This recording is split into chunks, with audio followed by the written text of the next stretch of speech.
After Yang is a slow, distant meditation on memory, remembrance, and the very familiar sci-fi question of what does it mean to be alive or human? It's a beautifully shot sophomore film from director Kogonada, but it feels like it's in service to ideas and themes that are underbaked without an overarching thesis to tie it all together.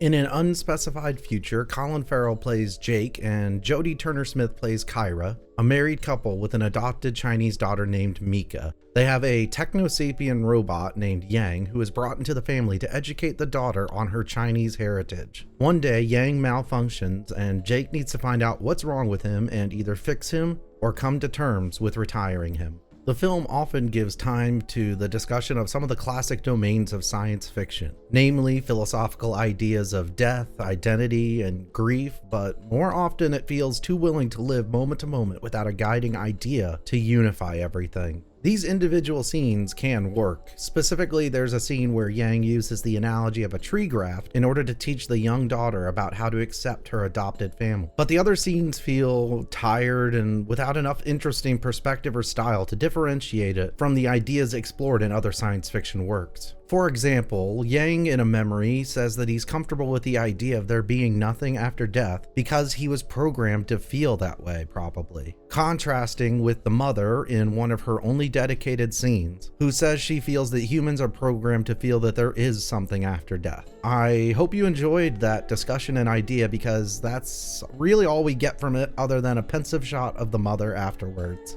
We can assume that this moment changes Kyra's perspective on what to do about Yang, but there's really no discussion about it or direct influence on her actions in the film. Likewise, in another memory where Colin Farrell talks to Yang about tea, Yang expresses his desire to be able to experience the complexity of human senses and memory, to enjoy tea drinking in an artistic, spiritual way. This type of discussion is, again, not really a new one for science fiction, particularly ones that deal with robots or artificial intelligence. However, the lack of uniqueness isn't really a problem for me, it's that there isn't any larger idea that's being built upon here. Similar to Kyra's memory, we can surmise that Jake's perspective on what to do with Yang is influenced by this memory. His desire to be human means that he should be grieved as such, but they really don't talk about it in the film. The film does use a really neat device during these memories where characters will sometimes repeat a line with a different intonation or pacing. These memories almost being rewritten to better fit compared to the recordings of Yang that are described as memories but are basically just video. This narrative device and the overall plot point of exploring Yang's memory files are the only ones that hint towards an overarching idea: memory and perspective.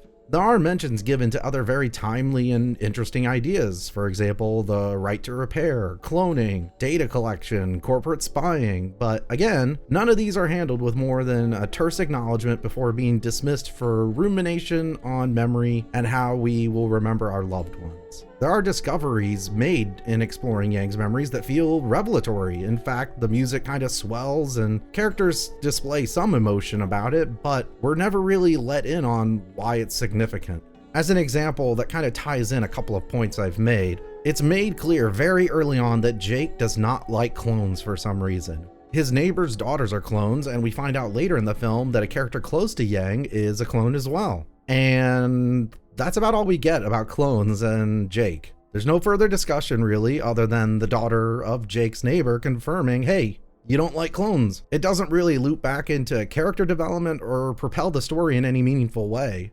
I don't have issues normally with films that present a collage of imagery, music, and disconnected dialogue to build up to a greater whole. For example, Terrence Malick films. But this left me unsatisfied in how it insisted on not settling for anything larger to say about anything in particular. I was waiting the whole time for there to be some binding thesis to tie everything together, and there really wasn't one. Part of this is due, unfortunately, to just how understated everything is. We'll get musical cues that tell us that certain memories and moments are emotional, but it doesn't really show in the characters and their actions.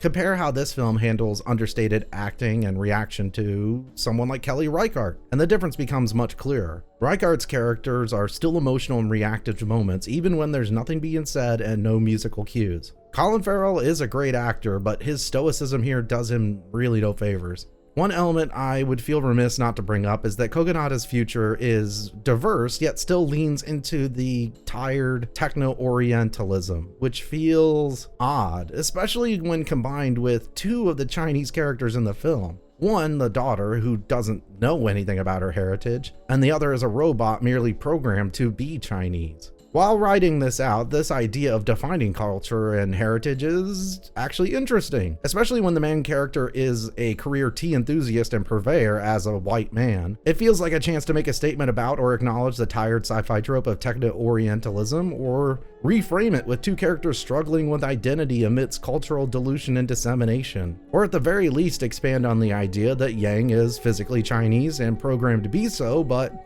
what does it mean to be Chinese, or what does it mean to have a cultural heritage? But the film, whether it intends to or not, asks these questions without providing any other prompts, insight, or purpose. This is a film whose synopsis was an easy sell for me. A style-centric auteur, a slow burn drama, and sci-fi humanism. In practice, though, it doesn't do enough new to stand out, nor is it focused enough on any particular idea to make a meaningful statement or observation about them.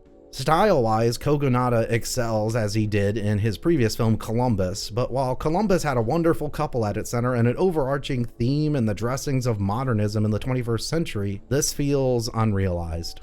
Science fiction can provide a great domain to explore philosophy, socioeconomic issues, and the very nature of humanity itself, but it can also be a trap where it's easy to lose focus, and unfortunately, it feels like Kogonada fell into that trap.